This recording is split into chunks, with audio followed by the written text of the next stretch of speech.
தமிழக வெற்றி கழகத்துக்கு தளபதிக்கு வாக்களித்த அனைத்து நல்லுள்ளங்களுக்கும் தமிழக மக்களுக்கும் நெஞ்சார்ந்த நன்றிகள். ஸோ வெளிநாட்டுல இருந்தெல்லாம் நிறைய பேர் வந்திருக்காங்க ஓட்டு போடுறதுக்கு. இது ஒரு சேஞ்ச் தான் நான் நினைக்கிறேன். ஸோ எல்லா எலெக்ஷன்லையும் வந்து சேஞ்சஸ் வேணும்னு எல்லாரும் எதிர்பார்த்துருப்பாங்க, டிஎம்கே ஏடிஎம்கேன்னு. பட் இந்த எலெக்ஷன் வந்து ரொம்ப changes. So because of only one person, தளபதிக்காக மட்டும்தான் மொத்த சேஞ்சஸும் ஆயிருக்கு. அவர் உள்ள வந்து 3 வருஷம் தான் ஆட்சியில. ஆனா நாங்க 33 வருஷமா மக்களுக்கான சேவைகள் செஞ்சுட்டே இருக்கோம். அது யாருக்குமே தெரியாது. இப்ப கட்சி உள்ள இருந்ததுக்கு அப்புறம் தான் அவர் என்ன பண்ணாரு, உடனே டைரக்டா வந்துட்டாரு, அதெல்லாம் பேசினாங்க. எல்லாமே இருக்கும். சும்மா கொஞ்சம் நஞ்சமா அடிச்சீங்க, எவ்வளவு டார்ச்சர் கொடுத்தீங்க. ஸோ அவர் ஒன்று பண்ண அவருக்கு எவ்வளோ பிரச்சனைகள் வந்தாலும் கூட இருந்தது மக்கள் மட்டும்தான். நாங்கள் எல்லா தம்பிகளும் அண்ணன் எல்லாருமே கூட நிற்கிறோம் ஃபுல்லாக. ஸோ இன்னைக்கு வந்து ரிசல்ட் வந்து மே 4க்காக தான் வெயிட் பண்ணிட்டு இருந்தோம். பட் எங்களுக்கு வந்து இன்னைக்கு கூட்டம் கூடிச்சோ அன்னைக்கே தெரியும் ஒவ்வொரு இடத்துல அவர் எவ்வளோ வெற்றி பெறுவான்னு எங்களுக்கு தெரியும்.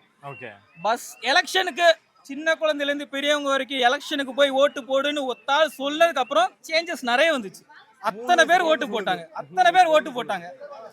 சோ அதெல்லாம் இன்னைக்கு வெற்றி பார்க்க தலைவர் வந்து பார்க்க தான் கூட்டம் வருது, சினிமா நடிகனை தான் பார்க்க கூட்டம் வருது. அந்த கூட்டம் எல்லாம் ஓட்ட ஆகாது. நாங்க இன்னைக்கு நிரூபிச்சுட்டாங்க தமிழக மக்கள். சோ இவ்வளவு நாளா ஒரு மாற்றத்துக்காக தான் வெயிட் பண்ணிட்டு இருக்காங்க. ஒரு நல்ல மனிதன் வந்து நமக்கு சப்போர்ட் பண்ண மாட்டாரா, ஹெல்ப் பண்ண மாட்டாரான்னு கேட்டுருக்கிறதுக்கு ரொம்ப நல்ல ரிசல்ட் வந்திருக்கு. நாங்க ரொம்ப சந்தோஷமா இருக்கோம். வாழ்த்துக்கள் தளபதி அண்ணனுக்கு, வாழ்த்துக்கள். வரக்கூடிய 5 வருஷம் எப்படி இருக்க போகுது? இல்ல ரொம்ப சிறப்பா இருக்கும். இந்தியாவுல தமிழ்நாடு எவ்வளவு வளர்ச்சி அடையுது மட்டும் பாருங்க. So forecasting we are planning. Thalapathy வந்து எப்பொழுதுமே வந்து கட்சி தொடங்குறதுல இருந்தே இல்லாம என்னென்ன பிளான் பண்ணணும்னு அவருக்கு எல்லாமே தெரியும். இதையும் அவர் பார்த்துட்டு இருப்பாரு. என்ன ஷேர் பண்ணணும்னு நினைக்கிறீங்க, நீங்க ஷேர் பண்ணுங்க. அண்ணா நீங்க வந்ததுக்கு ரொம்ப சந்தோஷம். இந்த 5 ஆண்டு காலம் மட்டும் இல்ல, இனி அடுத்தடுத்த எலெக்ஷன் மொத்தமும் தமிழ்நாடு வந்து தளபதி நாடு தான். தளபதியை தான் ஆள போறாரு, அது கன்ஃபார்ம். ஓகேங்களா? ஆனா இந்த 5 வருஷம் உங்க கையில கொடுத்தாச்சு, மக்கள் வந்து நம்பி கொடுத்துட்டாங்க.